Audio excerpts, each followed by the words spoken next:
Assalamualaikum warahmatullahi wabarakatuh.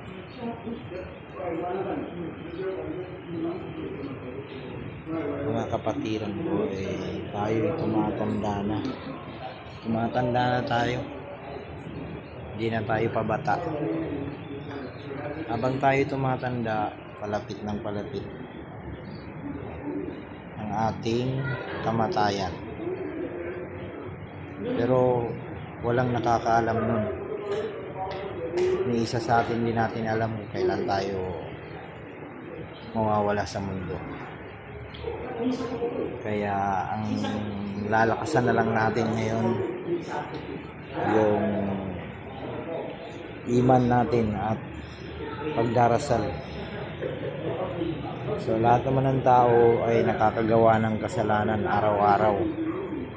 Lalo-lalo na sa mata. Kung ano-ano ang nakikita natin, kung ano-ano ang napapanood natin. Kaya ang pinakamainam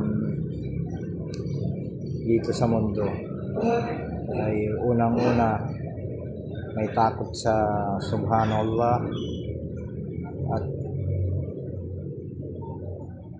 pangalawa yung pag-uugali natin sa kapwa natin.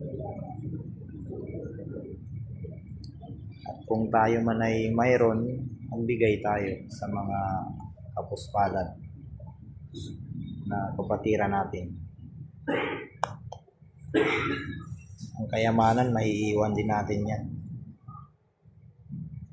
Pamilya, asawang maganda, wala yan, maiiwan natin yan sa mundo. Tanging pag-uugali lang natin ang madadala natin sa kamatayan. Kaya sana ay may aral din na makuha dito sa mga sinabi ko. Inshallah.